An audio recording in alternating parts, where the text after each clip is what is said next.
Barcelona, 2 de abril de 1977, los ashramas de la jerarquía.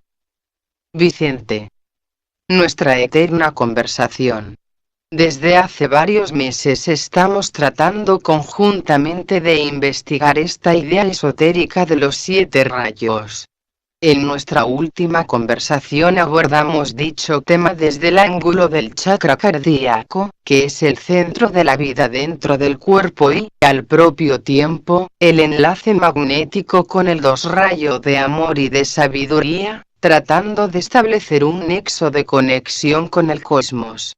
Vimos que el chakra cardíaco construye en materia etérica, que es a la manera de un pequeño universo, con un sol central y 12 constelaciones, o 12 pétalos, tal como se define en la literatura esotérica hindú, oriental. Todo cuanto existe en el universo y todo cuanto se manifiesta en nuestro planeta, está vinculado por ciertas leyes y por ciertos principios que tienen que ver con una entidad psicológica, trascendente, a la que llamamos Dios. Cuando nos referimos a la divinidad, el tema es tan extenso, esta entidad es tan extraordinaria, que forzosamente escapa a nuestros sentidos y a nuestra percepción intelectual. Por tal motivo, en el análisis esotérico de todo cuanto pueda ocurrir en esta relación que va entre esta entidad psicológica que llamamos Dios y el ser humano, ha de ser medido forzosamente por ciertos puntos de interés colectivo que son idénticos en su expresión, aunque sea infinita la distancia que existe entre un ser humano, tal como lo consideramos en la actualidad, con esta tremenda potestad cósmica. De todas maneras, el esoterista utiliza la clave de la analogía hermética, aquella que se puede concebir de una manera intelectual como que igual es arriba que abajo, igual es abajo que arriba. A pesar de la distancia de la inmensidad de la evolución entre ambas entidades, el proceso es idéntico en todas sus fases y en todos sus principios. Por tanto, la ley de analogía o el principio hermético de analogía, puede ser para todos nosotros el punto de interés intelectual, y también espiritual, que puede conectarnos con las grandes verdades cósmicas, comprender todo cuanto existe más allá y por encima de nuestras percepciones habituales, que existen motivaciones que están más allá y por encima de nuestros conceptos actuales e incluso de nuestra más profunda intuición. Pero, si el análisis es objetivo, es decir, que consideramos a la divinidad como algo muy cercano, como algo que está dentro de nosotros, y que nosotros participamos de su vida y de sus principios creadores, entonces, la raíz de la evolución aparece como un mapa claro y muy bien definido. Se pueden medir todas las verdades cósmicas a partir del análisis analógico de todo cuanto produce la imaginación y de todo cuanto está llevando adelante el ritmo del propio pensamiento. Es decir, que si con el chakra cardíaco hemos visto la representación de un sistema cósmico, siendo el botón central, o la joya en el loto, el motor de la vida y de la propia conciencia, vemos también que cada uno de los pétalos es la representación de todas y cada una de las constelaciones siderales, de manera que vemos la representación en todo cuanto existe en el individuo psicológicamente y físicamente considerado. Y si hoy, por ejemplo, el tema que hemos escogido, que espero sea de interés general, también tiene una representación objetiva en nuestra vida, es porque realmente existe esta analogía. Así que si el tema de los ashramas de la jerarquía tiene que tener alguna validez psicológica y acercar este tema a nuestra mente y a nuestro corazón, forzosamente, también, tiene que seguir las mismas reglas de analogía que hemos seguido hasta aquí, y continuar de aquí en adelante ya, tratando no ya de potestades cósmicas que están presentes por doquier, sino de la entidad humana tal como la conocemos actualmente, tratando de considerar o de medir el universo a través de todo cuanto ocurre dentro de nosotros. Dijimos en el principio de nuestras conversaciones que la evolución marca la pauta de la vida, es una ley del universo, de manera que la evolución que corresponde al ser humano en la presente era es de preparación para aquel estado de conciencia que llamamos de iniciado. Dicho de otra forma, de la misma manera que el reino mineral progresa hacia el reino vegetal, que el reino vegetal lo hace hacia el reino animal, y que la superación del reino animal trajo un día el reino humano a la existencia, de la misma manera, siguiendo a la evolución, es lógico suponer que el cuarto reino, o reino humano, se está preparando para el quinto gran reino de la naturaleza, aquel reino que Cristo definió como el reino de los cielos.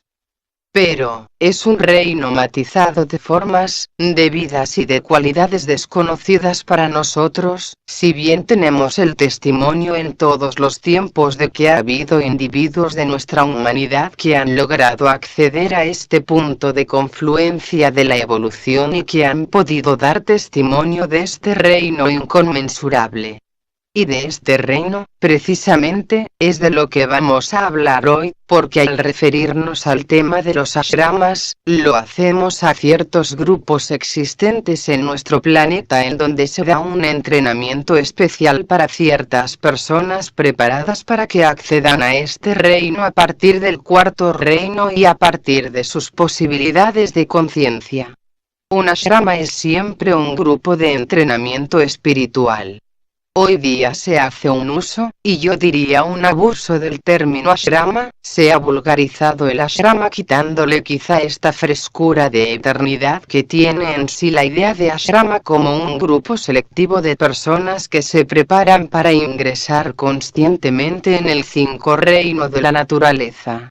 En la actualidad los ashramas, ahora ya por antonomasia y, casi, generalmente, se aplica a todo pequeño maestro, mentor, o gurú, que tiene a su cargo un pequeño grupo a quien enseña yoga o meditación de la clase que sea. Esto presupone que de la misma manera que verdades que antaño fueron iniciáticas como, por ejemplo, la astrología, han caído dentro de la vulgaridad en un afán de ser puestas ante la mente concreta del individuo, verdades de tipo esotérico. En sí esto no hace daño a la idea, pero sí al funcionamiento de las cualidades que lleva en sí esta idea, habida cuenta de que un ashrama, este grupo selectivo de unión espiritual dentro del cual se imparte un conocimiento superior a un tipo determinado de individuos, es realmente, desde el punto de vista esotérico, una minoría o, digamos, un destello limitado de aquella gran participación cósmica que es un ashrama. Hoy día, de la misma manera que hemos podido hablar de las jerarquías cósmicas hasta llegar al ser humano, podemos establecer también una relación de analogía entre los seres humanos en el sentido de jerarquía. Naturalmente, que jerarquía siempre indica un estado de evolución superior o inferior, poniendo, por ejemplo, un tipo medio. De acuerdo con un tipo medio existen 7 caracteres psicológicos bien definidos de personas hoy día que están realizando su evolución dentro del cuarto reino de la naturaleza. Es la escalera de Jacob. Estos peldaños son los que van desde los rudimentos de la conciencia embrionaria en el ser humano hasta el ser más exaltado, dentro y a través de una civilización de tipo floreciente. Se puede precisar, entonces, algunos tipos principales. He elegido 7, como por ejemplo, los seres involucionados, los salvajes, sin ningún intento peyorativo de mi parte, solamente tratando de enjuiciar lo más críticamente posible el proceso que va del hombre incivilizado al hombre supercivilizado. El ser, digamos, incivilizado por falta de medios, quizás, o porque tal es su estado kármico en el momento presente. El hombre involucionado, yo diría que es el soporte de la evolución, son las raíces que están hundidas en la tierra, dentro del árbol de la vida.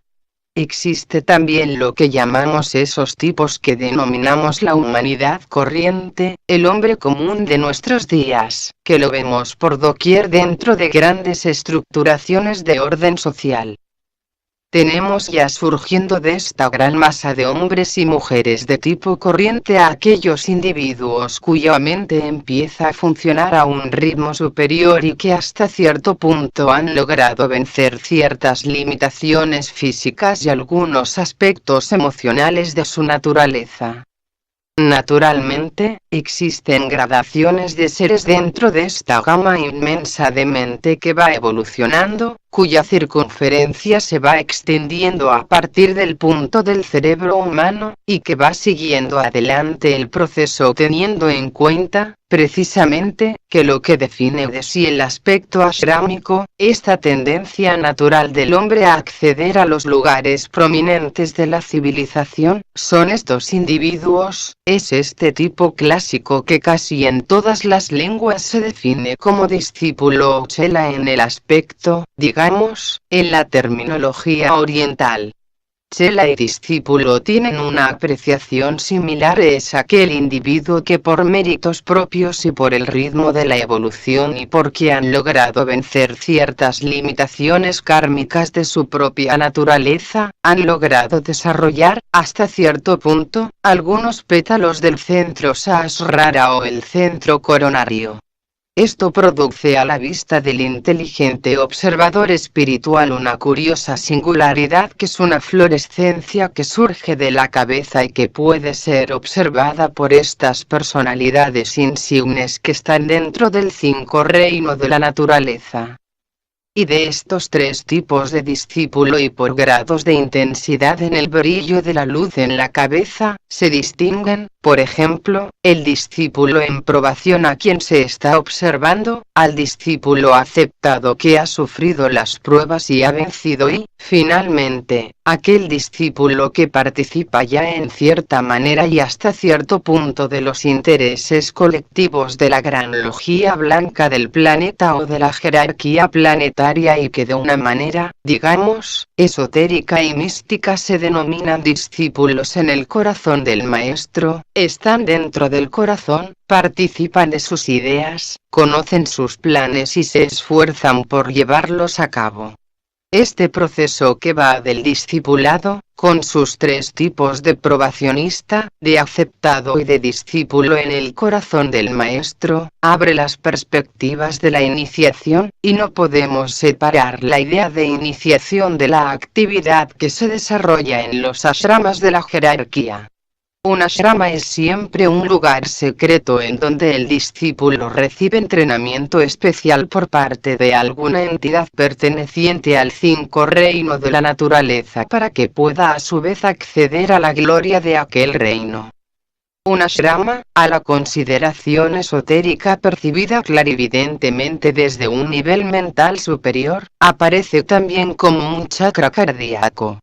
Hay un centro vital constituido por un maestro, un ciudadano del 5 reino de la naturaleza que logró la 5 iniciación, ya hablaremos de esto, y 12 discípulos en su corazón. Esto constituye el centro místico del ashrama, y a partir de aquí surgen 12 círculos concéntricos de luz que van llevando hacia el mundo profano, hacia el mundo de la humanidad corriente, las energías y las fuerzas que recibe la jerarquía desde los niveles cósmicos. Llegados a este punto, ustedes se preguntarán, quizás, si tiene alguna objetividad práctica en el momento actual que se hable de los ashramas de la jerarquía o que se hable de la iniciación. Yo diría que sí, porque ustedes y yo no estamos contentos con las capacidades que poseemos, aspiramos a mucho más, y en algún momento de fulgurante intuición quizá hemos participado también de esta fuerza tremenda que emana de un centro cósmico. Y esto es lo que motiva que precisamente sean ustedes en el fondo de su corazón que están pidiendo información acerca de la jerarquía, acerca del 5 reino de la naturaleza, y acerca del fuego promotor de la vida en la naturaleza. Si no, ustedes no estarían aquí, seguramente estarían en otra parte, pero no aquí. Por lo tanto, insistimos en este punto, de que es real el hecho de que aquí y ahora ustedes estén tratando de investigar, tal como intento hacerlo yo, en las leyes soberanas de la vida, para tratar de situar ante la mente de cualquier observador intelectual esta idea cósmica transmitida a través de las edades con una participación mística de estos seres iluminados a quienes místicamente se denominan los maestros de la humanidad. Entonces, es lógico que este aspecto, intelectivo hasta cierto punto, pero más que nada intuitivo, que hace conocer verdades que están más allá quizás de nuestro entendimiento actual, puedan llegar a nuestro punto, digamos, de comprensión, por este hecho de que nuestro corazón está siempre abierto a las grandes corrientes de la vida. Es por tal motivo que muchas veces he insistido en el hecho de que no deben preocuparse mucho si algo no es comprendido de inmediato, porque la mente intelectual no puede comprender ciertas verdades, pero el corazón comprende todas las cosas porque contiene en sí una vinculación, digamos, con el espíritu creador de la propia naturaleza humana y con el propio Dios. Por lo tanto, la atención en el corazón es la que señala el camino y que marca el compás de lo que tenemos que hacer, es la regla de la conducta y la expresión de lo mejor de nuestra naturaleza. Pues bien, si sumamos los 12 círculos concéntricos con los 7 rayos a los cuales pertenecen todos los seres humanos en su distinta singularidad, ya tendremos nuevamente el 10 la perfección y, naturalmente, cuando hablamos de la perfección, la idea humana no mira hacia sí misma sino que se proyecta hacia el Creador, porque en él adivina la perfección, y me pregunto por qué no empezamos también, aprovechando que tenemos a nuestro alcance y podemos utilizar correctamente la clave de la analogía, a pensar en la propia perfección como algo que debe ser aquí y ahora, y no esperar un futuro lejano, y dejar de recrearnos ya en sueños utópicos en un misticismo extravagante. Ahora es el momento en que podemos pensar en términos de perfección humana y, naturalmente, al pensar en términos de humana perfección, ya estamos, sin darnos cuenta, poniéndonos en contacto con algún grupo iluminado de seres humanos que están vinculados con un departamento u otro de la jerarquía planetaria. Ahí está el problema, y quizás esto no sea simplemente una idea sometida a la consideración de ustedes, sino que puede ser un tremendo desafío a su calidad de investigadores esotéricos. Entonces, podemos audazmente penetrar el sentido de las cosas arrancado del corazón y tratando de investigar la meta más lejana, atrás quedan todos los intermediarios, y darnos cuenta que realmente podemos hacerlo porque participamos de una misma comunión y todos estamos de una u otra manera vinculados a algún señor de rayo, a algún planeta, y pertenecemos también por ley a la vida y a la propagación de poder del Señor del universo. Este Señor, que han situado tan lejanamente de nuestra constitución humana, está muy cerca de nosotros, somos parte de su vida y constituimos un anclaje de su conciencia, y yo creo, si somos conscientes, que este gran Señor estará también muy interesado en que el ser humano reproduzca idéntica motivación que la que creó un día el universo manifestado, este universo que vimos como el producto de una conjunción magnética entre constelaciones, y que ahora nosotros debemos reproducir también en conjunción con los rayos más asequibles a nuestra naturaleza. Y para esto, para darnos la motivación exacta de nuestra vida, para saber cuáles son realmente los rayos que nos condicionan y cómo podemos utilizar las energías de estos rayos, es el por qué existen los ashramas de la jerarquía. Hay un ashrama principal, un ashrama del dos rayo, vinculado a la obra de Maitreya. Maitreya, perdonen ustedes, es el nombre oriental que se le asigna al Cristo de los cristianos. Bien, esta entidad del dos rayo está en la línea de proyección del propio Señor del universo. Su motivación es tan tremenda por esta fuerza que trata de propagar que dimana del Sol central que realmente se puede decir que toda la jerarquía, todo cuanto constituye la jerarquía, está siendo dirigida, impulsada y siendo proyectada por esta entidad crística. En el devenir de la nueva era se dice, esotéricamente, y esto ustedes tendrán que analizarlo no intelectualmente sino utilizando la intuición, que detrás de Cristo hay tres grandes potestades cósmicas que están actuando precisamente en estos momentos drásticos de traspaso de eras para introducir un nuevo tipo de energía en nuestro planeta. Se nos dice que estos señores son el avatar de síntesis, el espíritu de la paz y el señor Buda. Aquel que en luengas edades se le conoció como el príncipe Siddhartha Gautama. Buda no es solamente un hecho histórico sino que es un estado de conciencia, como Cristo liberado de su aspecto histórico es también un estado de conciencia, y los estados de conciencia, esotéricamente entendidos, se pueden traducir en términos de iniciación. Por lo tanto, estas potestades cósmicas que constituyen un triángulo y dejan en el centro a la estrella de 5 puntas de Cristo, de color azul radiante, del mismo color del 2 rayo del Señor del Universo, están tratando de introducir las energías de Sirio y las de la Osa Mayor y las de las Pléyades, tratando de introducir las energías de Acuario. Estas motivaciones y este aspecto abstracto del esoterismo es el que debe ser medido con el corazón, porque hablamos de constelaciones, hablamos de dioses, hablamos de iniciados, hablamos de todas estas cosas y nosotros no podemos comprobar, apenas, más que las pequeñas limitaciones que permite nuestro intelecto. Pero, lo interesante es que nos demos cuenta de que en nuestra humanidad actual se están produciendo, desde un punto de vista social, unas grandes convulsiones, existen crisis y dificultades.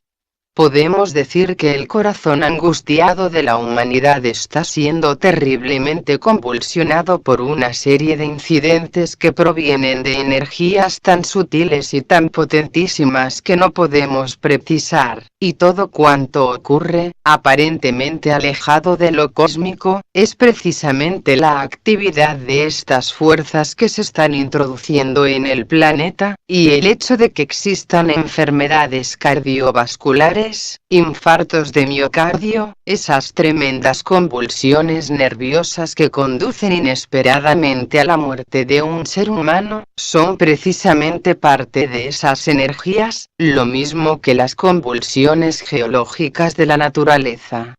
Se dan cuenta de que el planeta es un ser vivo, que tiene una fuerza vital tremenda, y que al propio tiempo es la expresión física de una entidad psicológica, y que, por lo tanto, si aquella entidad psicológica está sufriendo una activación de su estado de conciencia, su vehículo de expresión física también reproducirá aquellas crisis de tipo iniciático. El mes pasado hablamos de aquella terrible crisis que produjo como resultado el nacimiento del cuarto reino de la naturaleza, la posición de Júpiter con Mercurio y con Venus, estando la Tierra equidistante de Mercurio y Venus, y en el vértice superior del triángulo, el planeta Júpiter, hace unos cuantos millones de años, produjo como consecuencia aquello que técnicamente se define como la iniciación de la individualización, que significa que un gran número de entidades avanzadas dentro del reino animal pudo acceder a la gloria de la mente debido a esta conjunción magnética, y aquí hay un indicio para todas aquellas personas que estén interesadas en la astrología esotérica, porque precisamente en este punto es donde se define la calidad del fuego creador y el porqué del mito de los Prometeos del cosmos, de aquellos ángeles que hurtaron el fuego de Dios para llevarlo al mundo de los hombres. Esto es simbólico, naturalmente, pero el hecho es que aquella conjunción era realmente una iniciación, y lo que se está tratando ahora es que tratemos de aminorar la convulsión provocada en el planeta Tierra y en la conciencia de los hombres por el impacto profundo de esta iniciación que está atravesando nuestro logos planetario por medio de su expresión etérica Sanat Kumara, el Señor del mundo, la parte física, digamos, del logos planetario. Entonces, de la misma manera que un estado de conciencia humano produce unas alteraciones de orden orgánico físico, de la misma manera, esas entidades cósmicas que son seres humanos, pero, dentro de una proyección cósmica, produce también unas perturbaciones que afectan a todo su contenido ambiental, físico, emocional y mental. Entonces, todo el proceso, siempre de acuerdo con el principio de analogía, se puede precisar como una actividad mayor dentro de algún remoto ashrama en cualquier ignorado rincón del cosmos. El proceso siempre es el mismo, y, sin darnos cuenta, todos quizás, estamos perteneciendo o constituimos parte de algún grupo selectivo o de algún ashrama de la jerarquía. Y, estos ashramas, estos grupos que hemos creado y que han sido creados conjuntamente por la fuerza de la evolución que produce dentro de la humanidad este fermento redentor que tiene que traer un nuevo tipo sociedad, podemos acelerar el proceso ashrámico con solo intentar de una u otra manera participar conscientemente de este proceso social. Se dan cuenta de que nuestra sociedad no es armónica, que a pesar de que todos los grandes y tremendos inventos de tipo científico y de todo cuanto constituye esta gloria de la técnica que ha producido seres humanos que están respondiendo casi automáticamente a los impulsos de la vida, sin reacción inteligente, a esta sociedad técnica le falta moral. Le falta amor, diría yo, porque, ¿cómo podemos avanzar técnicamente y podemos destruirnos? Bien, se dan cuenta el por qué los ashramas son necesarios para que podamos participar de una manera profunda y objetiva en una aminoración de estas fuerzas tremendas que están entrando en el planeta por intercesión de tres grandes señores y con el Cristo en el centro. Bien, cuando se habla de ashramas tengan presente que la jerarquía como un todo con centro en Cristo, esta estrella de 5 puntas producida por el equilibrio de la Humidelón, 3 sonidos que pertenecen a los reinos de la naturaleza y 2 sonidos que pertenecen al alma inmortal, están siendo activados desde el centro interior más profundo que los esoteristas denominan el centro de Shambhaya, la isla blanca del desierto de Gobi, de materia etérica. Por lo tanto, no pensemos en verlo porque está más allá de nuestros sentidos, pero la fuerza, el talismán magnético emana de aquellas fuentes, y se puede decir con justicia aquello que esotéricamente se ha dicho siempre que la jerarquía planetaria o la gran fraternidad blanca que lleva adelante el curso de la evolución planetaria es el ashrama de Sanat Kumara, el Señor del mundo. Siendo así, un ashrama funcionando con un loto central de 12 discípulos en el corazón del maestro, con 12 expansiones concéntricas de esta energía vital, llevada adelante por cada uno de estos discípulos en el corazón del maestro, se reproduce en todos los ashramas de la jerarquía. ¿Y cuáles son los ashramas de la jerarquía? ¿Cuál es exactamente el ashrama de Sanat Kumara? Entonces, son las 7 propagaciones de los rayos cósmicos que inciden en nuestro planeta, y de los cuales participamos todos nosotros. Cada uno tiene su propio rayo de expresión o sus rayos condicionantes, de la misma manera que estamos siendo condicionados por el signo y por el ascendente astrológico. Todo esto constituye el ser humano, así que cuando Sócrates decía, «Conócete a ti mismo», la idea era de tipo cósmico, porque, ¿quién sabe los rayos que le condicionan? ¿Quién sabe exactamente su signo astrológico? Una pequeña desviación puede ocasionar tremendas equivocaciones, sin contar con lo que dijimos también, que están actuando en nuestro sistema solar por lo menos 70 planetas, más o menos grandes. Conocemos los que la astrología, digamos, normal, la corriente, ha situado como observación o punto de confluencia de ciertos estudios. Hemos dicho también que Vulcano, que actúa muy poderosamente, casi no se lo tiene en cuenta porque astronómicamente todavía no ha sido localizado, pero siendo también consecuentes con la ley de analogía, sabemos que existen 12 planetas 7 sagrados, 3 no sagrados, entre ellos nuestra Tierra, y 2 desconocidos que están actuando en forma etérica, y que ningún telescopio por poderoso que sea lo puede localizar, y que, sin embargo, están trabajando dentro del universo. Esto les dará idea de la magnitud de la obra a realizar cuando empleamos el término conócete a ti mismo, aparentemente tan fácil y al alcance de todos. También es lógico decir que no hay que sentirse intimidado ante la idea o la grandiosidad de este conjunto vital en donde vivimos inmersos y desde donde extraemos el principio de vida de conciencia. Hay que vivir profunda y serenamente, tratando constantemente de descubrir el principio de todas las cosas, y ahora cada uno de ustedes tendrá que adecuar su mente a ese tipo de percepción especial que les indique cuál es su ashrama, cuál es su tipo de rayo, cuál es realmente la calidad astrológica de su vida, la de relación y la interior, la oculta, la esotérica. Entonces, la atención como principio de vida se está demostrando aquí como la máxima expresión de la voluntad libre del hombre, y que todos nosotros tendremos que participar cada vez más activamente en esta búsqueda del ashrama.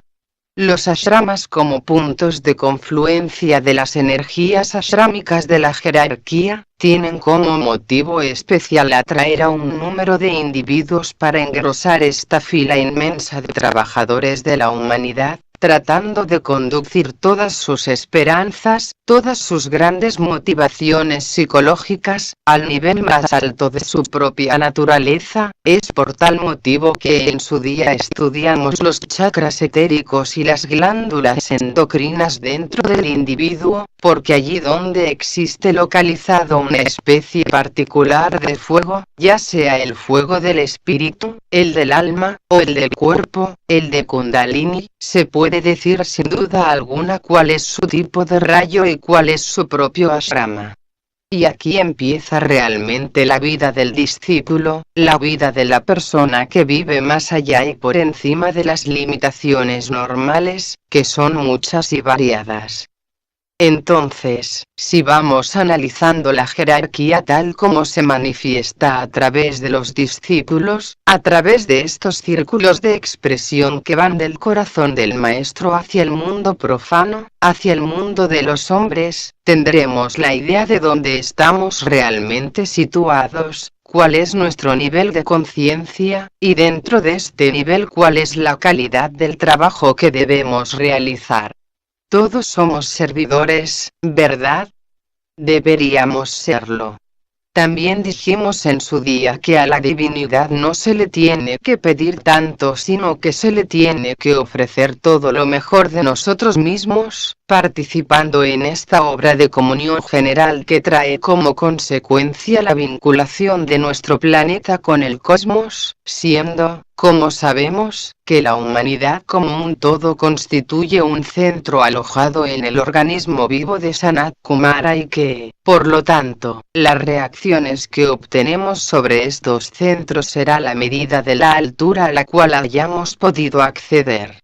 Hemos hablado también, fíjense ustedes, en relación con los rayos, aquellos grandes señores que son los canalizadores de estos rayos del cosmos. Dijimos también que de un centro total de expansión, que llamamos Shambhaya, arrancan 7 grandes proyecciones de luz, o de poder, o de amor, y que todo esto constituye la avanzada del cosmos de nuestro planeta, las relaciones planetarias, el contacto que existe entre todos y cada uno de los planetas de nuestro sistema solar, y aun de los demás sistemas solares, es algo que se ha mantenido desde la edad más lejana, de la misma manera que establecemos contacto social con las demás personas. Los logos planetarios, esas entidades magníficas que llenan el cosmos con sus cuerpos celestes, también establecen relaciones, están relacionados. Toda la técnica viene precisamente por el sentido íntimo de relación y a través del éter. Y a través del éter se están divulgando para muchos seres humanos todas aquellas enseñanzas que provienen de alguna ashrama de la jerarquía con el cual tengamos alguna posible vinculación, sin darnos cuenta, precisamente, que no es la imagen objetiva, representativa o intelectual la que debe marcar la pauta, sino que ha de ser una tremenda obertura del corazón para captar aquellas grandes verdades, y que si, por ejemplo, decimos que el primer rayo obedece a una impresión de Shambhaya a través de la mente superior del maestro Morya, el Choan del primer rayo, esto quizás no nos diga gran cosa, puede ser un término intelectual que ustedes me pueden discutir, pero si ustedes notan que su personalidad se ha vigorizado en un momento dado, que poseen mayor voluntad para realizar las cosas, que poseen un mejor carácter, y el que se adapta mejor a las situaciones, el hecho de que provenga la voluntad de primer rayo por medio del maestro Morya no tiene mucha importancia, aunque lo situemos aquí como explicación, como hacemos con todos los choanes de rayo o todos los jefes de rayo en nuestro planeta, sino que lo hacemos sencillamente porque desde mucho tiempo atrás, yo diría desde luengas edades, se nos ha enseñado el esoterismo de una manera intelectual, se nos ha enseñado a discutir las cosas mentalmente y a situar el intelecto como conocimiento para aprender muchas de las cosas que existen en la naturaleza, y esto ha sido posible porque existe un gran afán del hombre por descubrir los misterios de la naturaleza, pero cuando se habla de ashrama, ya no se habla de la motivación intelectual que quiere hacerse dueño de un conocimiento esotérico, sino que es la propia vida esotérica que está tratando de penetrar en el propio corazón, y entonces la problemática es muy distinta, porque el esfuerzo de adaptación que tenemos que realizar es el que realmente tiene un valor positivo. Así que más que explicaciones de tipo mental o de tipo intelectual, se trata de buscar entre todos nosotros conjuntamente una seguridad de vida, una motivación psicológica lo suficientemente potente que nos induzca a la acción, y que esta acción sea una acción social, que tienda, lógicamente, a beneficio del mayor número de seres humanos. A muchas personas que esotérica o analíticamente poseen muchos conocimientos, pero están incapacitadas para la acción inmediata debido a que la mente se dispersa en comentarios, y cuando estamos tratando con energías de rayo puro, debemos empezar a hablar con aquella fuerza tremenda que surge del individuo cuando se ha liberado del placer del conocimiento, o del placer intelectual, porque el conocimiento y toda esta problemática de los rayos y de los ashramas, esta proyección que sin darnos cuenta ya está llegando a nosotros, y nos está situando a cada cual en su justo nivel, no es ni más ni menos que la seguridad ashrámica. Se han dado cuenta de que ahora estamos tratando de vivir y no simplemente de conocer, y que el tremendo desafío de los ashramas en nuestro tiempo no es que tengamos más conocimientos esotéricos, sino que poseamos una conducta realmente social. Si nos damos cuenta de esta situación, sin negarle su valor al comentario, al conocimiento, a la discriminación, entraremos en zonas de alta confluencia espiritual y nos sentiremos con algo que no poseemos, nos sentiremos en paz con nosotros mismos. El conocimiento por sí, por su propia naturaleza, no libera, sino que enseña un camino. Yo creo que todos poseemos tanto conocimiento que la diversidad de conocimiento y tantas técnicas que están sometidas a nuestra consideración, nos han ido apartando progresivamente del camino de la acción. De ahí que el conocimiento esotérico, si no está siendo vigilado completamente, se convierte en algo que dificulta la acción, y esta acción debe ser creadora y debe constituir el principio de vida, aquel que hizo exclamar a Pablo de Tarso que el reino de los cielos puede ser arrebatado por la violencia, se refería no al conocimiento de un hecho sino a la participación directa de un hecho. Se puede llegar por la voluntad allí donde el entendimiento no puede llegar, y se puede llegar con el amor allí donde nunca llegará la voluntad. Es decir, estamos inmersos en un mundo de energías y de fuerzas, y este mundo que hemos creado a nuestra imagen y semejanza está siendo el motivador general de este automatismo trepidante que vemos por doquier, que convierte a los seres humanos en máquinas competitivas y, naturalmente, fíjense bien, que si hablamos de ashramas, hablamos por ejemplo de estas grandes entidades que llevan el curso de la evolución, que son los jefes del departamento planetario, y los maestros que son sus servidores más objetivos, y hablamos de estas cosas, y nos detenemos en estas cosas, quizá ello nos prive del goce de la acción. Así que para mí, y creo que también para ustedes, la acción es importantísima. El hecho de que estén ustedes escuchando atentamente puede ser la motivación suprema de una acción, y ahí podemos, de verdad, empezar a interesarnos probablemente por el camino directo que va a nuestro ashrama, el de la atención hacia todas las cosas que pasan por nuestro campo visual y el campo de percepción de nuestro pensamiento. Esto debe motivar una alteración total del ritmo de la vida actual y situar al individuo en un plano absoluto de mediador entre las fuerzas cósmicas y aquel vacío que puede representar en su vida social la actividad que pueda desarrollar su naturaleza. Y ahora, naturalmente, como aquí hay una serie de gráficos, vamos a ver si los desciframos un poco para ustedes. Este casi que lo hemos dicho todo ya, es un ashrama mirado casi desde el punto de vista de lo que hemos hecho hasta aquí, analizando el cosmos, nuestro universo, y después el corazón humano. 12 discípulos, ¿se dan cuenta de que fueron 12 los discípulos de Cristo?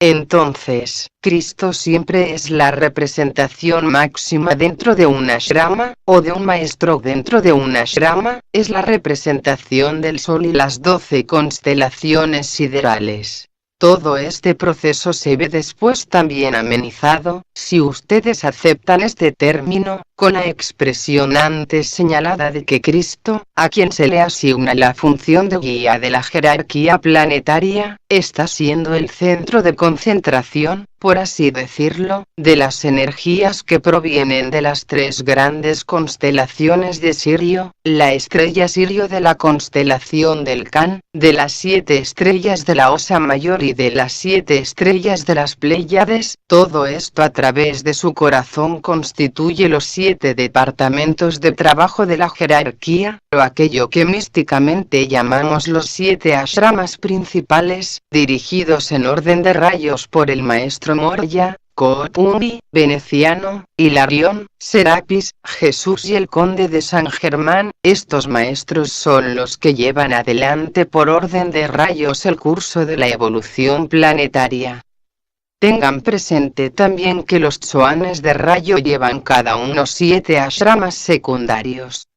Entonces, son 7 ashramas principales multiplicados por 7, son 49 ashramas los ashramas de la jerarquía en nuestro planeta. Si tienen ustedes en cuenta que cada uno de estos ashramas tienen 12, digamos, círculos de expansión, tendremos 588 círculos de expansión que están trazando en el mundo aspectos de luz por donde la jerarquía puede ir midiendo a través del intento creador, tratando de proyectar todas aquellas energías que provienen del cosmos. Tenemos también una imagen pictórica principal, que es cuando nos referimos al Señor del mundo, del cual nada puede decirse. Nuestra mente carece de ideas y motivaciones para poder captar esta tremenda individualidad, llamada Sanat Kumara. Bien, entonces, en el centro del Cristo, del Manu y del Mahachohan, siendo el Manu el jefe del departamento de las razas humanas, es el ser que galvaniza todo aquello que constituye el cuerpo físico de los seres humanos, a través no solo de las razas primarias sino de las subrazas correspondientes a cada raza. Entonces, tenemos a Cristo que es el Señor de la religión y de la enseñanza. Después el Mahachohan, otro ser del tercer rayo que está dirigiendo la civilización, la cultura de los pueblos. Esto es esquemáticamente la línea que conduce a la expansión ashrámica que aquí vemos como participando de la gloria del Cristo como el introductor dentro del planeta de las energías del dos rayo del Señor del universo. Son conocimientos solamente, y ustedes deberán aceptar estos conocimientos de una manera muy subjetiva, si es que pueden llegar a la subjetividad, no aferrándose a términos sino tratando de considerar si es así o no es así, y quién se lo va a decir. Yo no, desde luego, yo estoy señalando un programa de acción y de ustedes depende el aceptarlo, y siempre he tenido interés en señalar que todo cuanto digo es algo que surge de mí y que ustedes deben considerar auténticamente dentro del corazón para ver si es que pueden aceptarlo o deben suspenderlo en la duda inteligente de la acción concreta. Eso depende de ustedes, pero una cosa sí es necesaria, ya para terminar esta pequeña conversación, y es insistir en el hecho de que todo cuanto se ha proyectado y todo cuanto he dicho son ideas. La idea es solamente una punta de lanza que tiene que dirigirse hacia un sitio determinado. Podemos afilar esta lanza a extremos insospechados para que puedan herir el cosmos. Podemos dejar esta lanza embotada que solamente podrá medir lo inmediato. ¿De quién depende la acción? Solo del individuo rectamente orientado. Lo importante pues no es la idea sino el desafío que subsiste o que subyace más allá de esta idea. Es esta acción motivada por la comprensión interna de una seguridad acerca de estas ideas, lo que debe motivar la acción futura y quizá la seguridad de que ustedes también están actuando de acuerdo con las impresiones de una ashrama de la jerarquía. Interlocutor. Llevo varios días sin hacer una pregunta.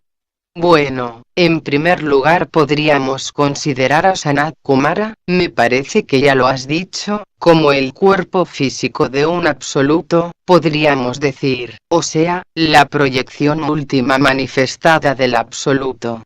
Bien, he hecho otra meditación y me pregunto yo si lo que motiva lo que se dice absoluto, dos fuerzas, tal vez también evoluciona este vacío que lanza la chispa, también debe de evolucionar puesto que si Sanat Kumara tiene que evolucionar y es un cuerpo físico, al llegar a la reintegración total, con su experiencia, tal vez el absoluto también tenga que hacer otra evolución, o sea, energía que evoluciona. No sé dónde me he metido, pero yo me entiendo.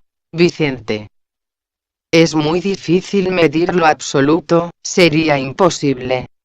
Cuando se habla de Sanat Kumara como el Señor del mundo, como aquella entidad psicológica que se manifiesta a través del planeta Tierra, o utiliza el planeta Tierra como nosotros utilizamos nuestro cuerpo, démonos cuenta que es el cuerpo físico o la personalidad del logos planetario, ya no es solamente el absoluto, no es lo absoluto, sino que es solamente un señor que dirige un esquema terrestre, o la mónada, por ejemplo, de esta proyección es el logos planetario, y el alma es Sanat Kumara, y el cuerpo es el cuerpo. Así que, el absoluto para mí no está en la mente de ningún ser por privilegiado que sea, por un motivo principal, porque todo el mundo está ansiando conquistar metas, dándose cuenta de que cuando se alcanza aquella meta ve otra meta más allá y por encima de su razonamiento. La meta en sí o buscando un absoluto limitado a nuestras capacidades, siempre llega un momento en que incapacita la acción. Entonces, la ciencia es vivir sin ver delante ninguna meta. Aquí hablamos de seres que desde un juicio analítico son nuestras metas.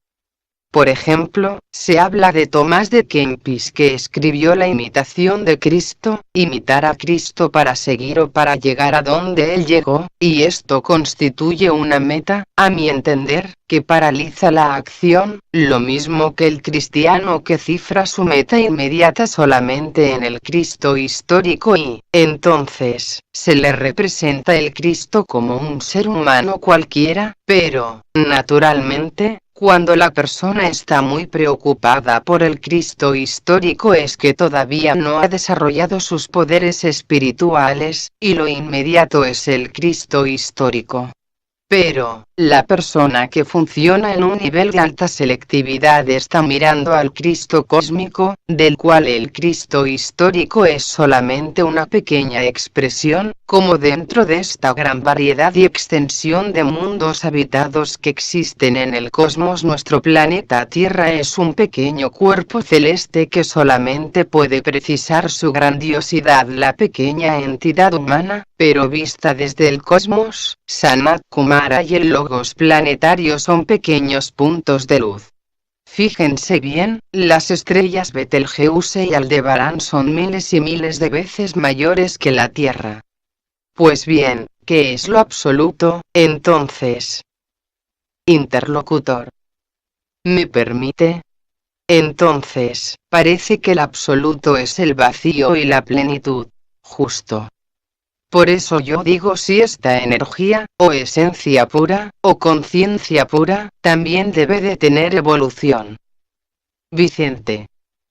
Exacto, es una ley, por ley de evolución.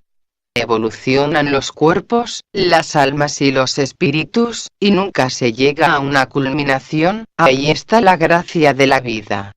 Si hubiera culminación no podría haber liberación, liberamos una parcela de luz y entramos en otra zona de luz, es un tejer y destejer círculos, como aquí en una pequeña escala. Vicente lo indica en pizarra. Este círculo, aparentemente menor, siempre está condicionando a este, porque tiene más radioactividad. Así que, por ejemplo, un átomo de plutonio tendrá una fuerza tremenda en relación con un átomo, por ejemplo, de oxígeno, es muy diferente, es la expansión, la radioactividad, por ejemplo. Y ahora, naturalmente, estamos aquí tratando no ya de buscar una meta definida sino buscar aquel punto indefinible de distensión que no nos permita ya apegarnos a ninguna meta definida, que nos permita surcar los espacios como verdaderos argonautas del espíritu. Para mí esto es la seguridad magnífica de la evolución. Interlocutor. Entonces, se trata de extraer conciencia de este átomo viviente que llevamos para recibir y que se abran los pétalos, para recibir de estas constelaciones y estas energías. Vicente. Exacto, nuestro corazón debe estar siempre abierto a todas las corrientes de la vida, y precisamente el ser no está evolucionado porque no ha desarrollado todos los pétalos del corazón. Así que cuando hablamos de los pétalos del corazón y hablamos de los trabajos de Hércules sobre lo cual ya tratamos otro día, nos referimos al trabajo que debe de hacer el alma humana dentro del propio corazón, preparando este corazón, despertando cada uno de los pétalos para que pueda ser un receptáculo de todas las energías del zodíaco, y el zodíaco debe preocuparse también si me permiten, para que los planetas que están funcionando por su intercesión sean sagrados, porque esto es precisamente lo que dará gloria al universo, una gloria estelar a todo cuanto existe. La liberación de un individuo presupone la liberación de muchos seres humanos, porque estamos relacionados. Cuando un planeta se convierte en radioactivo, empleando un término científico, al convertirse en sagrado se beneficia todo el cosmos. Cuando, por ejemplo, el reino humano vino a la evidencia, se dice que fue tremendamente exaltado el Logos que pertenece a la constelación de Acuario, y este Acuario ahora nos beneficia, precisamente, con estas energías que estamos percibiendo por medio del 7 rayo. Es decir, que todo está relacionado y la vinculación o el karma existen por doquier, no solo entre los seres humanos sino entre los reinos de la naturaleza y entre el cosmos absoluto. Todo es relación, y no puede existir el ser sin estar relacionado, no podemos hablar de vida sin hablar de relación, es esta relación la que motiva que el cosmos, el sistema solar, nuestro pequeño planeta y nosotros, más pequeños todavía, seamos una sola cosa. Interlocutor. Estamos recibiendo una serie de rayos beneficiosos, pero a la vez usted admite la existencia de unos rayos nocivos o perjudiciales, y por eso puede tener sentido que provoque enfermedades cardiovasculares, etc. Bien, yo concibo el campo de acción y de relación del individuo en medio de un ambiente sano y fuera del dolor, por lo tanto, podemos detestar este dolor. Ahora bien, usted podría indicarme una dinámica, un campo de acción, energéticamente hablando, o en el aspecto exotérico, que contrarrestara o neutralizara los efectos nocivos de estos rayos que producen este tipo de afecciones. Vicente. Bueno, yo no sé si le podré dar una solución exacta. Lo que existe en la naturaleza, digamos, en el cosmos, por su propia proyección lleva energías de tipo vibratorio diferente, las inferiores acarrean como consecuencia ciertas motivaciones que traducidas psicológica y físicamente producen enfermedades, entonces, las partes superiores de cada signo astrológico o de cada rayo, entendiendo que los rayos y los signos astrológicos en realidad son expresiones psicológicas de entidades que utilizan planetas para manifestarse. Entonces, cuando hablamos de estos rayos nocivos, yo no sé hasta qué punto he dicho que recibimos rayos nocivos, yo diría que el mal está en el corazón del hombre, y si el hombre está, digamos, solamente receptivo a ciertos rayos, no es que realmente aquellos rayos que le condicionen sean malos o sean nocivos, sino que su contenido, o el campo de expresión de sus vehículos está contaminado o está imperfecto o que no están coordinados. El caso, por ejemplo, de una persona que no tenga equilibrio, este equilibrio no depende de los astros, depende quizás de su propio karma particular, o de la manera en que esté enfocando las cosas de la vida, o si su mente es serena o de si su corazón está, por ejemplo, ausente de temor. Depende de muchas cosas, no depende principalmente de rayos nocivos, sino de aquel estado de los vehículos que impiden la perfecta coordinación de algo supremo como es el cosmos. Fíjese usted, una cosa muy clara, si el agua pura que nace de una manantial se está vertiendo en un vaso que contenga gérmenes, barro u otra sustancia, el agua por pura que sea al llegar al vaso queda contaminada. No es que aquello dependa de la pureza del rayo sino de la impureza de los vehículos, entonces, la programática, la evolución, estriba en una coordinación inteligente de los vehículos que nos condicionan, a fin de que nosotros, digamos, por la atención suprema hacia esta realidad espiritual que presentimos podamos motivar en nosotros grandes transformaciones. Estas transformaciones harán que el agua pura de los rayos se introduzca en nosotros y no sufra alteración. No serán rayos nocivos, sino que nosotros estamos participando como grupo, como entidad social, de un conjunto de factores que no llevan al dinamismo supremo de la vida. Estamos trabajando a un ritmo de pequeña frecuencia, si podemos decirlo así, cuando estos rayos son de alta frecuencia vibratoria. Son tremendamente potentes y nuestra mente, nuestro corazón, nuestra conducta no puede acoger estos rayos con toda la fuerza o con todo el equilibrio que precisan. El rayo primero, por ejemplo, que condiciona a un gran porcentaje de seres humanos, es tremendamente potente en ese aspecto y origina grandes catástrofes, no porque el rayo primero sea malo en sí, sino que su fuerza, su fuego, si encuentra dentro del individuo algunas alteraciones, algunos vicios del pasado, algo que pertenece a las edades pretéritas del individuo, al llegar allí sufre una refracción absoluta, y entonces aquel rayo motiva grandes destrucciones cuando podría traslucir grandes creaciones. No sé si me he explicado, pero como técnica le voy a decir una que es para todos los rayos: no desperdicien un solo minuto y traten de estar atentos a cuanto ocurra a su alrededor. No deje que pase un pensamiento por su mente sin analizarlo, a fin y al efecto de que aquel pensamiento que quizás lleve un mensaje kármico pueda ser, no destruido, sino analizado completamente hasta que la mente quede realmente vacía. Solamente cuando la mente está vacía es cuando puede llenarse de esa plenitud de la naturaleza, de ese sentido creativo de los valores del espíritu. Es decir, que todos cuantos estamos aquí, creo yo, estamos interesados en descubrir lo que dice la señorita, un dinamismo nuevo en nuestra vida para que podamos fertilizar nuestro ánimo con nuevas aspiraciones. ¿Y esto quién lo va a hacer? Hay una técnica definida para que cada cual sea mejor de lo que fue ayer y mejor mañana. ¿No será que no estamos atentos, precisamente, a todo cuanto ocurre en nuestro ámbito social?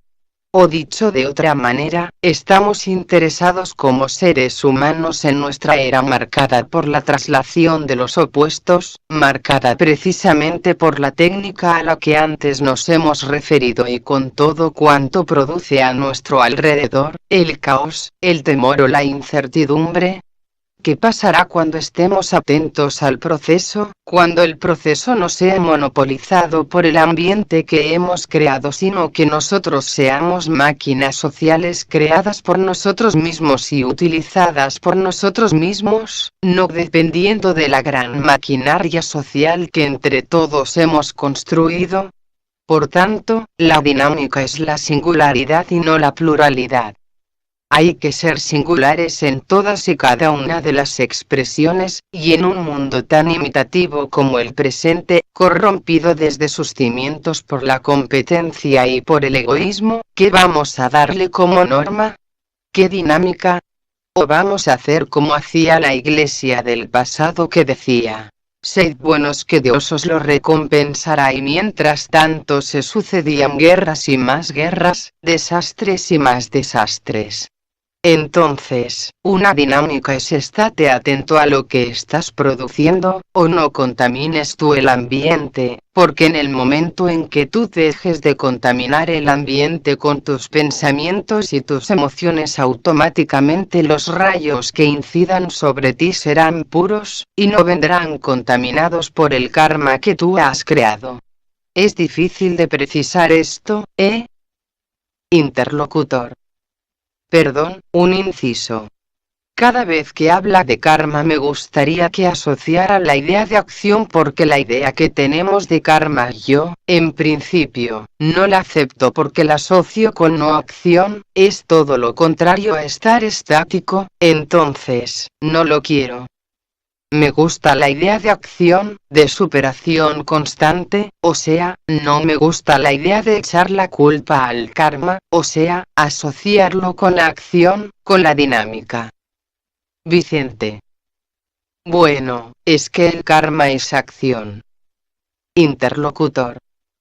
No, pero es que, por ejemplo, en Oriente, a veces he leído que cuando viene un contratiempo en la vida lo achacan al karma y, entonces, se quedan sentados, entonces, esto no es.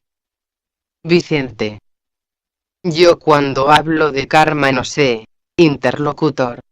Conforme lo concibe el oriental es desde ese punto de vista.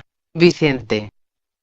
Yo, ante todo le pido a usted que no me vea como a un oriental, no lo soy, soy muy occidental, por lo tanto, acepto la mecánica de la acción, pero al propio tiempo digo una cosa: lo que llamamos karma no es más que la falta de audacia en descubrir aquello que está más dentro de nosotros mismos, no es nada que se relacione con el pasado que hemos creado.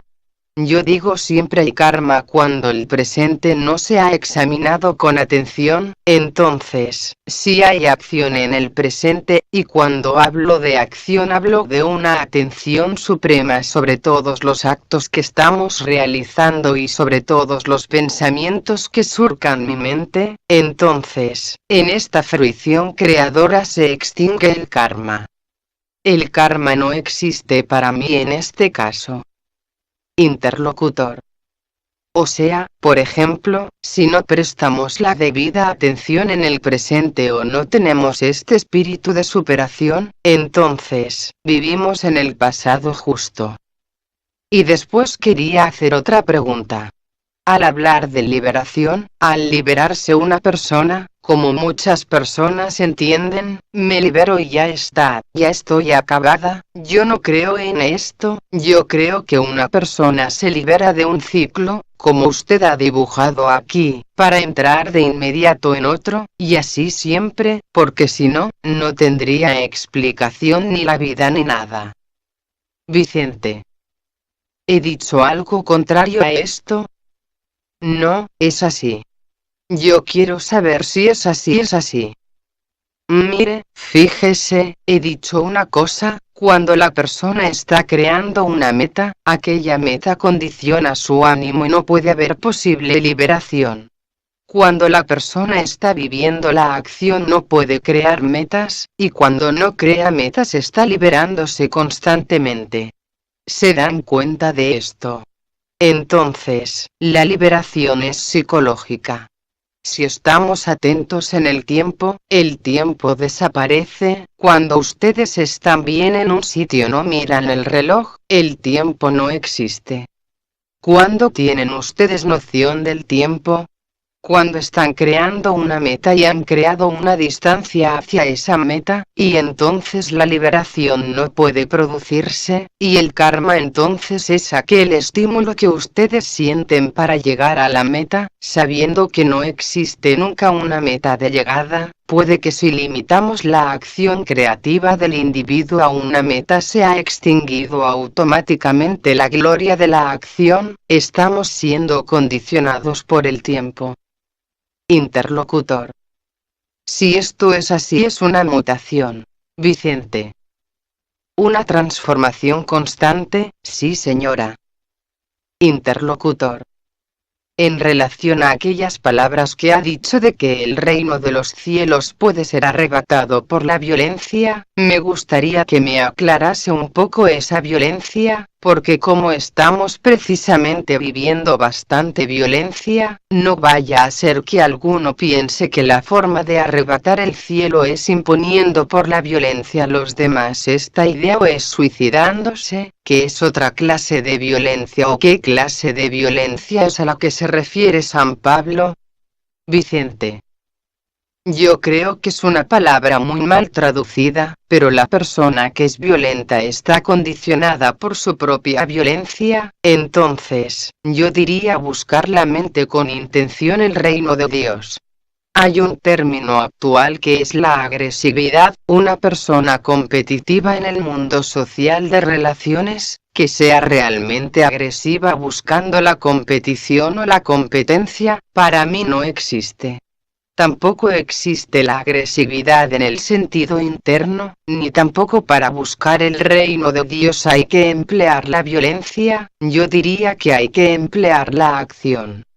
Yo me he referido a los textos mal traducidos, quizás, imputados a Pablo de Tarso, que el reino de Dios se puede arrebatar por la violencia, pero me parece que significaba que el proceso de la evolución depende de la creación del individuo, o de su espíritu de creación, o de su espíritu de acción, de manera que si estamos viviendo noblemente en el presente estamos arrebatando el cielo no por la violencia, por la voluntad de acción. Entonces, sí que existe una motivación sincera en nuestro corazón, no es que persigamos una meta determinada, lo cual para mí es algo falso, porque la meta, como digo, ya en sí niega la liberación, porque te crea una sujeción a algo determinado, y cuando estamos realmente accionando en el presente, con una atención suprema hacia todo el contenido ambiental dentro del cual estamos inmersos, sin dejar escapar sin análisis ninguno de los pensamientos que asaltan nuestra mente, entonces estamos arrebatando el reino de Dios, mejor dicho lo estamos descubriendo. Por lo tanto, no se trata de palabras.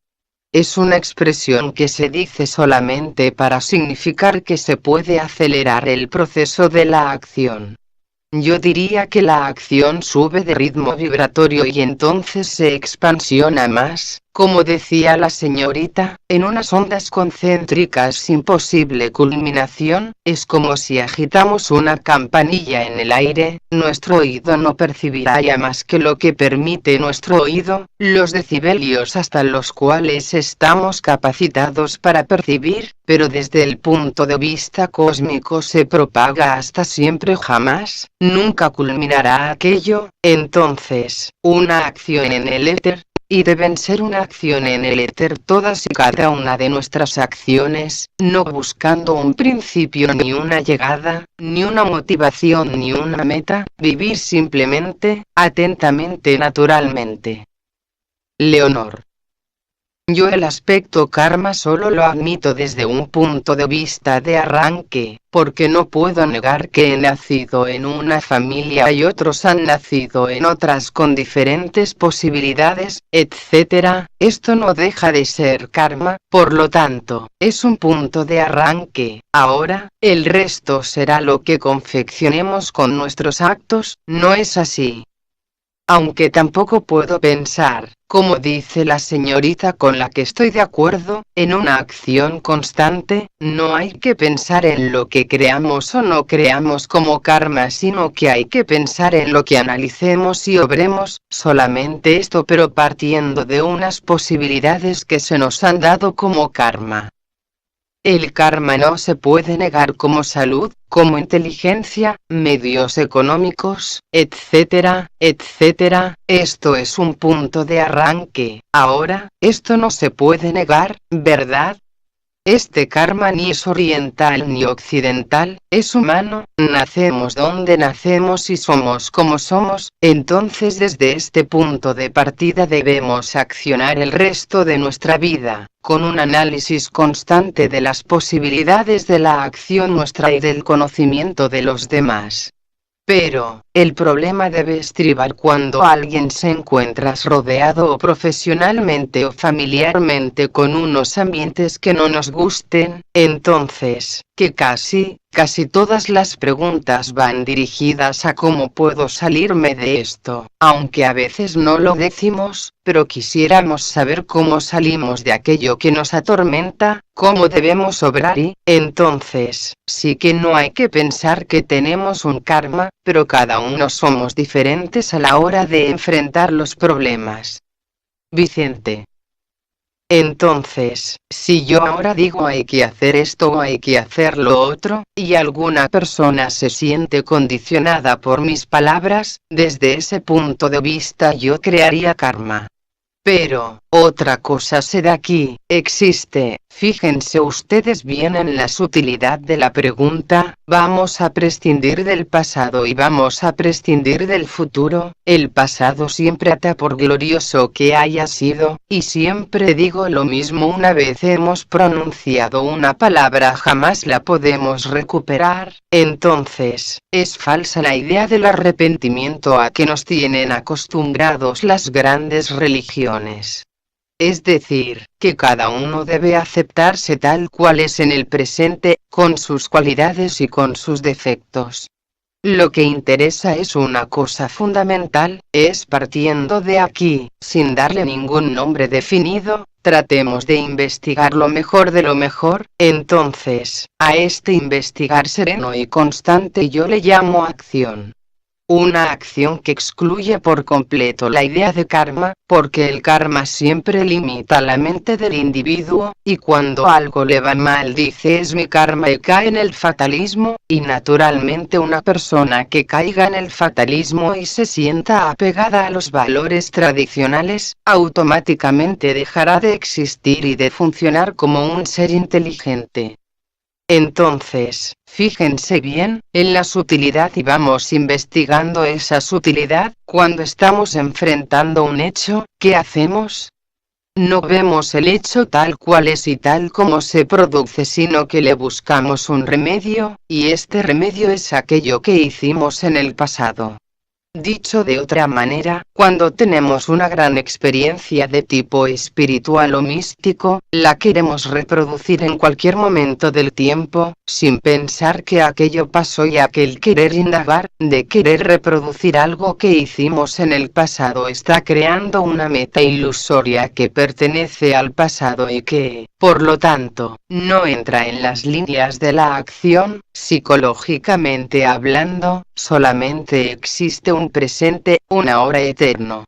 La pregunta es esta: ¿seremos capaces de vivir este momento? Ustedes y yo, naturalmente. Todo el mundo está apegado a los valores del pasado, y cuántos de entre ustedes en tanto me estaban escuchando estaban formulando ideas de cómo podían decir esto o si se diría de otra manera, ha quedado, ustedes me permitirán decirlo, vacía por completo. En este vacío se agitan las fuerzas eternas de la vida que están presentes aquí y ahora, no ayer ni mañana, ahora. Bien, ahí está la liberación, y la liberación existe lo mismo en una planta embebida en su propia creatividad, en su propia atención como planta, que en un maestro de la jerarquía al cual hemos aludido. Entonces, ¿qué es lo que existe como vínculo de liberación? De esta liberación que tiene que hacernos realmente creadores en este mundo de situaciones conflictivas. Solamente que vivamos sin desperdiciar un solo minuto. ¿Y cuándo lograremos esto? Solamente cuando nos dejemos de normas y de disciplinas en el sentido tradicional, siendo la propia y única disciplina la gloria de la acción del presente. Verán ustedes cómo el contenido psicológico por su propia naturaleza divina se manifiesta como una gloria permanente, como una paz, como un equilibrio. Se dan cuenta de que no existe equilibrio en el mundo y que este desequilibrio existente no es sino la falta de atención depositada en los elementos dinámicos que concurren en la estructuración del ambiente social en donde vivimos inmersos. Interlocutor: si me permite usted continuar con lo que acaba de decir ahora, con lo que se está notando ahora en el ambiente y al tener contacto con los sectores avanzados de religiones o confesiones que intentan romper la rutina, y eso, precisamente en esa misma idea que acaba usted de exponer, se están librando, o intentan cada uno, según la medida de sus fuerzas, se están librando de sus fórmulas, de sus ritos e intentan captar ese mensaje que usted propugna de la eternidad del momento. Lo que pasa es que algunos lo hacen balbuciendo, lo digo porque hace poco asistí a una reunión que trataba de este tema, tomó la palabra un señor que estaba bastante afincado en lo católico tradicional, pero se daba cuenta de que había una necesidad perentoria de irse liberando progresivamente de todos esos ritos, de esas disciplinas y esas técnicas, y llegar a un momento en que todo esto se quede trascendido y suplido por otra cosa mucho más consistente. Lo que pasa es que él no acertaba a ver o adivinar en qué consistía aquello, pero esto lo noté yo porque hacía esfuerzos para buscar algo que había pero se le escapaba, no se daba cuenta de que lo viejo, las técnicas, todo esto era cosa desusada para los nuevos tiempos.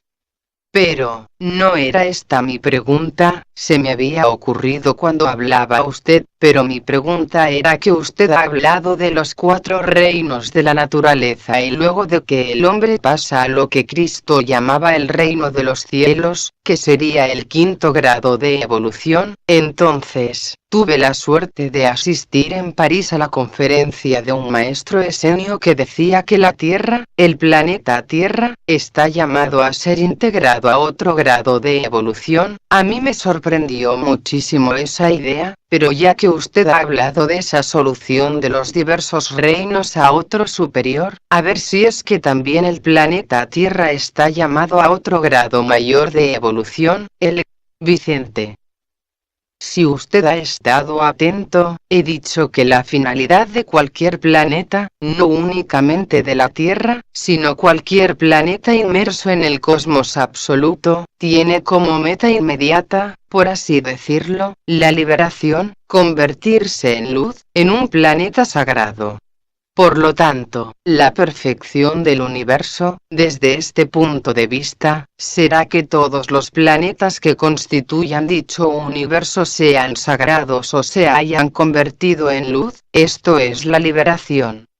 Es decir, que la luz, por su fórmula de energía, y por el sentido espiritual que entraña, siempre es liberación. Se dice también, y esto concuerda también con todo cuanto hemos dicho hasta aquí, que si el individuo vive conscientemente, su cuerpo se transformará también en luz, porque la luz existe ahora y la estamos apagando siempre con la idea del pasado o con la imaginación del futuro.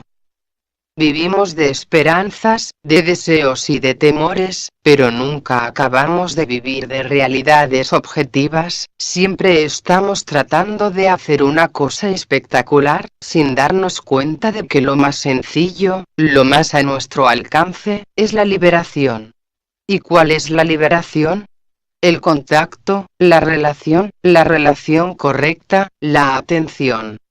Esa atención que ustedes están depositando en mis palabras es realmente liberación, es acción pura, y dense cuenta de que en ciertos momentos en que la atención de ustedes ha estado realmente unificada, se ha producido un vacío, y que este vacío es síntoma de que realmente ustedes se están liberando. Interlocutor. Buenas tardes, hermano Beltrán, quería hacerte una pregunta. Me ha parecido antes que has dicho que el conocimiento no libera.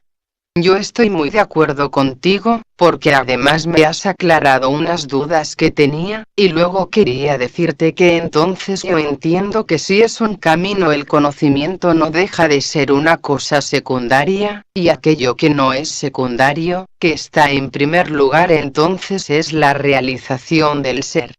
La realización del ser por medio de la perfección, y esta perfección que lleva a la elevación, y todo esto te lleva por la voluntad a la acción, pero esta acción tiene que ser con el amor, porque la acción si no es amor sigue siendo acción, más no te superas sino al contrario te sumerge más en la oscuridad, ya que el mal no existe diré en la ignorancia del ser.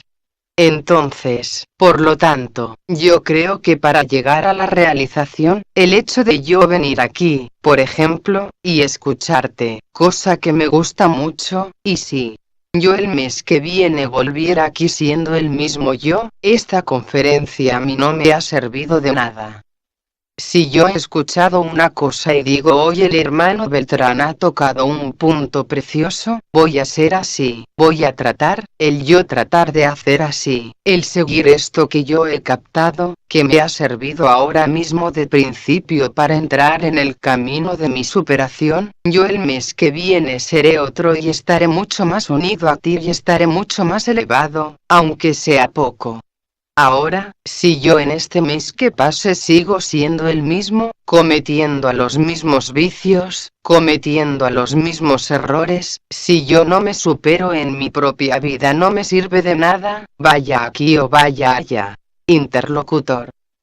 Entonces, nos acondicionamos, eso es lo que no debe ser. Vicente. Exacto.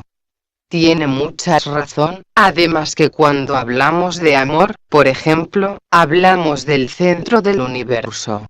Siempre he tenido un gran interés en decir que no podemos hablar ni sentir ni actuar sin amor, el amor es la base de la creación y es el motivo esencial de la atención.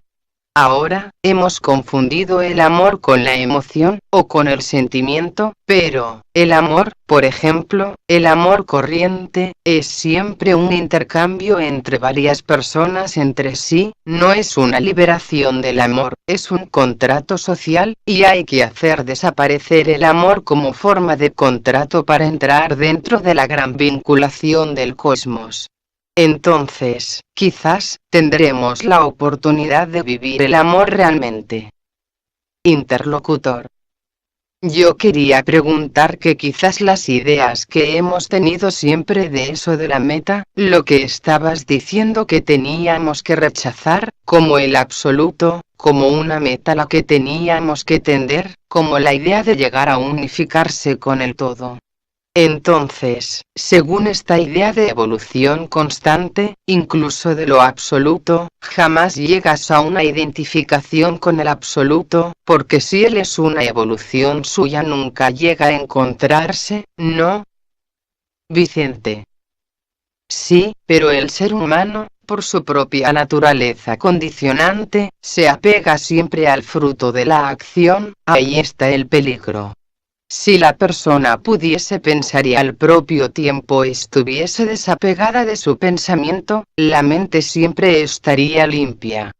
Fíjense ustedes en lo que es el deseo, y se darán cuenta de la situación actual del ser humano. El deseo siempre existe como participación activa entre el sujeto que observa y una cosa observada, hay una distancia.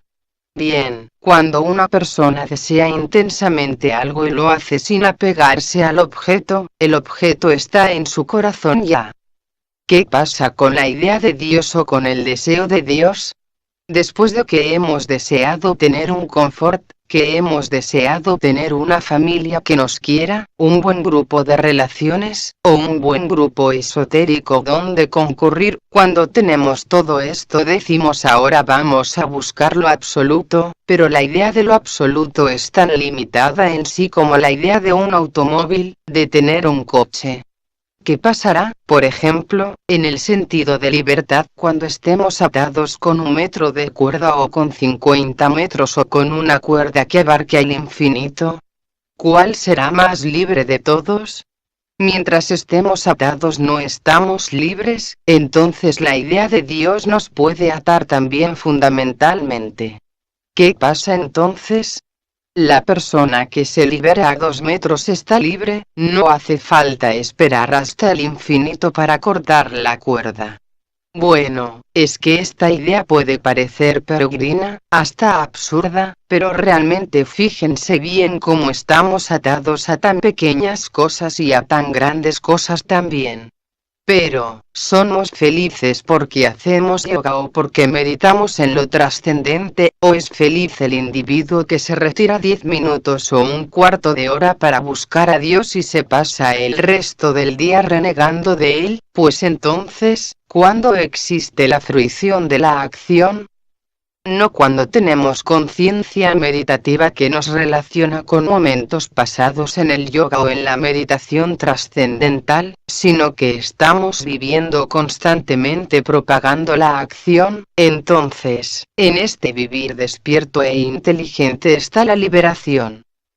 Interlocutor: parece que de lo que has dicho de los ashramas, cuando para pertenecer al ashrama de un maestro, para encontrarte en el ashrama de un maestro, parece, a mi entender, que debe ser porque la aspiración del ser, a todos nos gustaría llegar al ashrama del maestro, ¿verdad? Pero debe ser debido a una perfección que el mismo corazón del maestro absorbe aquella energía, o sea, la entidad la debe de absorber el maestro para pertenecer al ashrama. O sea, sus radiaciones absorben al ser, debe ser así, ¿verdad? Porque a todos nos gustaría pertenecer al maestro, pero lo que pasa es que no pertenecemos o no lo sabemos. Entonces, si nosotros nos acondicionamos con perfección, entonces, por el rayo o por lo que sea absorbe, debe de absorber el ashrama del maestro. Vicente: yo digo, entonces, que lo que se precisa es que el individuo que quiera pertenecer a un ashrama, empezando por decir que el ashrama no es una meta, sino que es un centro de actividad, que no es lo mismo. Entonces, lo primero que debo hacer es tratar de vivir serenamente, porque cuando estoy viviendo serenamente estoy despertando ciertos centros en mi composición etérico-física y despertando ciertos núcleos de luz dormidos que hacen que alguien que tiene visión cósmica puede percibirlo. No es cuestión del discípulo saber si está en el ashrama o si está en contacto con el maestro, será en todo caso cuestión del maestro que puede percibir la luz en la cabeza del discípulo. Lo mismo que hemos aplicado para el cosmos y para la liberación hay que aplicarlo para el ashrama. Hemos aplicado las leyes del conocimiento del ashrama, y ahora les digo libérense ahora de las ideas del ashrama, saben que existe para qué quieren más. Entonces, no hay que pensar más, hay que trabajar en ese sentido, tratando de arrebatarlo, el cielo, con la atención, no con la violencia, con la acción, con la voluntad de acción, y entonces viviremos en un mundo diferente del que conocemos actualmente. Y todos estamos empeñados en crear un nuevo tipo de sociedad humana, y esto que aparentemente no tiene importancia, sí la tiene, porque sin que se den cuenta, durante ese tiempo que están aquí están reflejando la luz en la cabeza y son percibidos. Pues, entonces, ¿qué es lo que ha motivado que surja esta luz? La atención que depositan, no en mí, en las palabras, en algo que atrae su atención. Pues, entonces, cuando existe esta atención hacia todas las cosas, cuando existe este vacío constante por doquier y cuando nos sentimos enteramente libres de cualquier modificación del pasado, con sus tradiciones, o nos liberamos de la esperanza en el futuro y perdemos el miedo, entonces, vivimos en el presente tal como el presente exige ser vivido para no crear subconsciencia. Quizá otro día tengamos que aprender las técnicas psicológicas del momento actual, suprimiendo ya la subconsciencia, dejando solamente como en una computadora el registro de los hechos, pero sin ninguna modificación que nos impulse a la acción. Entonces, veremos surgir una nueva psicología, la psicología del tercer ashrama de la jerarquía. Esto es lo que tenemos que hacer ahora los que trabajamos en psicología, y todos aquellos que están interesados en descubrir los valores permanentes de la propia psicología. Otro desafío a nuestra conciencia de investigadores. Leonor. Hasta que la sociedad sea mejor de lo que es ahora y a ello tenemos que ir todos. Creo que tenemos una idea falsa de la liberación, o cuando menos mis escasas luces no me permiten ver más allá. Entonces, quisiera una descripción más sencilla para poder aprender bien este aspecto, porque liberarse, ¿de qué? ¿Hemos de ser impersonales hacia todo? Si somos impersonales hacia todo, ya no podemos hablar en términos de felicidad, porque felicidad en minúscula es en lo que el ser humano encuentra placer viviéndolo. Entonces, ya no se puede hablar de felicidad como toda la gente lucha para encontrar su felicidad y cómo puede encontrar a la vez su liberación. Me gustaría casi en términos psicológicos, de psicología más o menos trascendente, pero me gustaría de que antes de que pudiera avanzar esta nueva sociedad que hay que crear todavía, en estos momentos que todo el mundo dice, ay, yo no puedo hacer tal cosa porque primero tengo que liberarme yo, y mientras tanto va buscando su felicidad, hacia lo que sea que le plazca para vivir. En este caso creo yo que estamos todos equivocados, porque no puede ser buscar ese término de felicidad y a la vez liberación, si es que la liberación es, por eso digo mis escasas luces no me permiten ver más allá, que la liberación para mí es imparcialidad. Vicente. Una cosa has dicho, has hablado de impersonalidad, y yo te pregunto ¿qué entiendes por impersonalidad? Leonor. Es vivir las cosas sin apegarse a ellas. Bueno, ya lo he dicho antes y, entonces, ya no es buscar la felicidad como busca el mundo. Vicente. Es que no hay que buscar la felicidad ni hay que buscar nada, hay que vivir simplemente. Es que la gente busca siempre un objetivo. El objetivo es lo que tiene que desaparecer para que podamos vivir plenamente.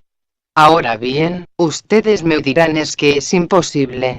Yo digo que es que nunca lo hemos intentado. Buscamos una meta. ¿Cuál es la meta de ustedes? ¿Cuál es mi meta? Tener más dinero, tener una posición social, tener dinero en el banco, tener un coche, tener una mujer que nos ame o un marido que nos quiera. ¿Qué es lo que queremos?